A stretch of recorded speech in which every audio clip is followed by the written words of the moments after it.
pessoal, este é o canal Interrogação, um canal cujo assunto principal é filosofia, e essa é a aula de número 4, Teoria do Conhecimento, ou Gnoseologia, ou Epistemologia. Mas antes disso, dá um joinha aí, ative o sininho, comente o vídeo, inscreva-se no canal, não se esqueça!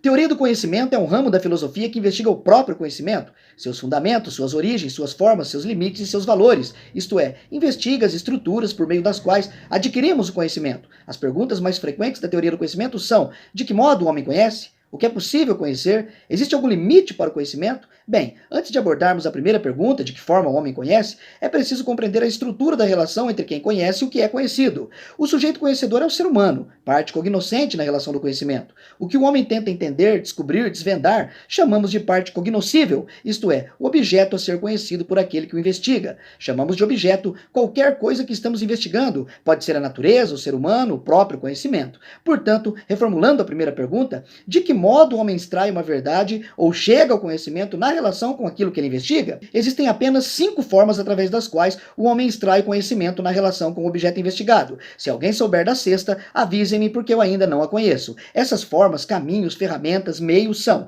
senso comum, saber mítico, saber filosófico, saber religioso e saber científico. Não há nenhuma versão do conhecimento que não esteja atrelada de alguma forma a uma dessas condições epistemológicas, vamos dizer assim.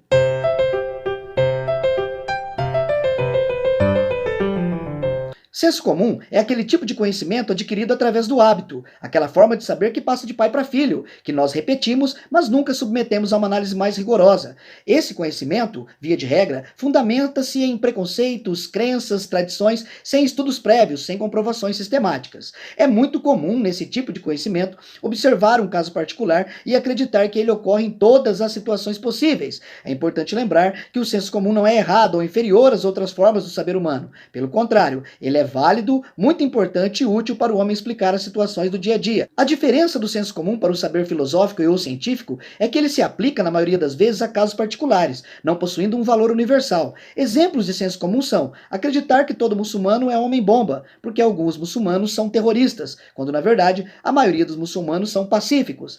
Associar a gripe a baixas temperaturas, quando na verdade o que causa a gripe é um vírus e não o frio, entre outras coisas. Uma coisa muito interessante desse tipo de conhecimento é que, em virtude da credibilidade que a ele atribuímos, embora sejam desprovidos de embasamentos científicos, lógicos e racionais, eles acabam dando certo, remetendo aí até um fator psicológico, isto é, eu acredito tanto que vai funcionar, que acaba funcionando, de onde se segue a importância prática do senso comum. No fim das contas, não é o método do senso comum em si mesmo que possibilita a obtenção de verdades, mas nossas crenças que estão por trás dele.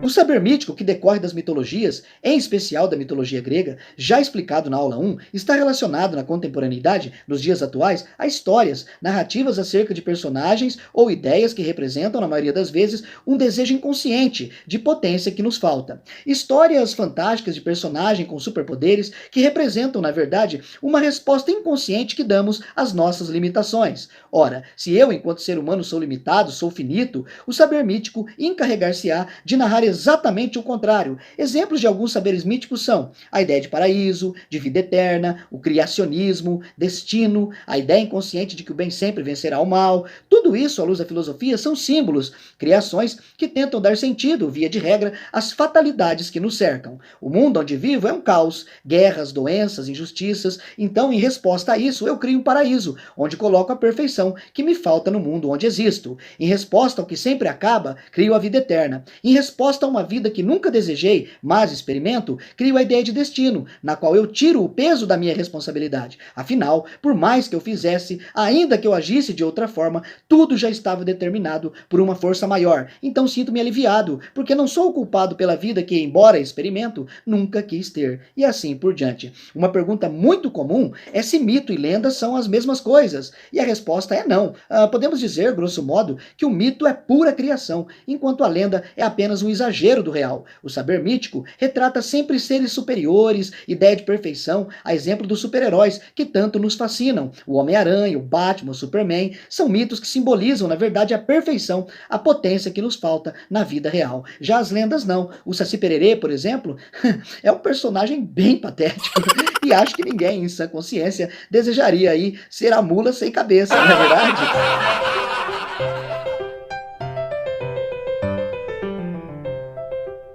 Bem, como já vimos mais profundamente na segunda aula, definição de filosofia, não vamos estender muito nessa modalidade de conhecimento. Não há muito consenso sobre sua definição, essa é a verdade. Mas, grosso modo, filosofia é um ramo do saber que investiga a existência humana sob diversas perspectivas, na ética, na política, na arte, na ciência, na estética e no próprio conhecimento, a exemplo do que estamos fazendo agora. Esse tipo de saber, como já vimos, está mais preocupado em problematizar, em formular as perguntas, em questionar as verdades, do que em encontrar a verdade propriamente dita. Nesse sentido, filosofia é a busca constante e infinita que move todos os saberes fundamentados de forma lógica e racional. Por esse motivo, a filosofia não possui objeto específico de estudo, como a física, por exemplo, portando-se como a grande incubadora, a grande mãe de todos os saberes racionais. Isso significa dizer que sem filosofia não haveria possibilidade alguma de conhecimento. A filosofia é o combustível do saber humano. Como vimos na aula 2, a filosofia é um instante que precede toda forma do saber sistematizado, e uma vez que está sempre a perguntar, é ela quem garante a evolução infinita do conhecimento humano. Seu papel no processo epistemológico é exigir, através de incessantes perguntas, respostas mais elaboradas daqueles que produzem os conhecimentos necessários à humanidade. Lembrando da metáfora utilizada na aula 2 para ilustrar a definição dessa modalidade do saber humano, a filosofia seria uma grande barriga grávida que, no curso da história, foi parindo todos os saberes necessários ao homem.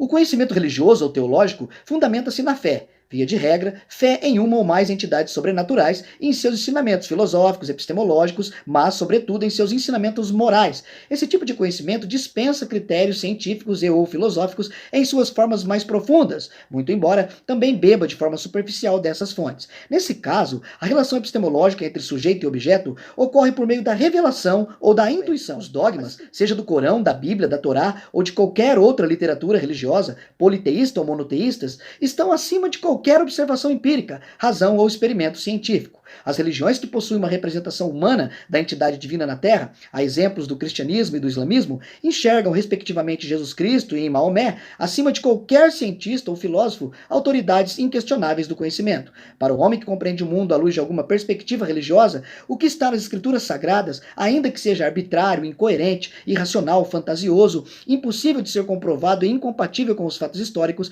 é verdade indubitável. Um exemplo clássico do saber religioso é acreditar na existência de um Deus sumamente bom, que pode tudo, sabe tudo, mesmo tendo num campo empírico ou no campo das experiências, um mundo repleto de injustiças, maldades, desigualdades e aflições. Por isso, para o fiel, conseguir sustentar a ideia da existência de um Deus perfeito em um mundo incompatível com a perfeição é o grande dilema do conhecimento religioso ou teológico.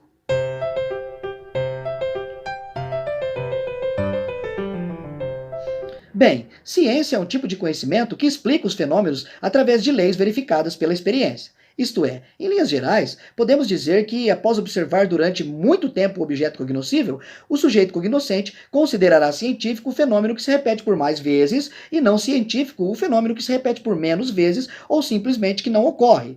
Primeiro, o cientista observa, na intenção de descobrir o que se repete por mais vezes, como faz o senso comum. Mas isso não basta para o saber científico. Então, no segundo momento, o cientista experimenta o que observou, testando a hipótese que resultara da observação. E, por fim, ele cria a lei científica. Assim, distinguindo-se do saber comum, a ciência fundamenta-se pela fusão entre teoria, prática e técnica. Alguns exemplos de conhecimento científico são teoria da relatividade de Einstein, que provou que grandezas como espaço, tempo, massa e gravidade estão ligadas entre si. Teoria da seleção natural de Darwin, segundo a qual os organismos mais bem adaptados ao meio têm maiores chances de sobrevivência do que os menos adaptados, sem falar na ciência voltada à medicina, que salvou centenas de milhares de vidas nos últimos séculos, como a descoberta da penicilina em 1928, por exemplo. Um abraço e até a próxima aula!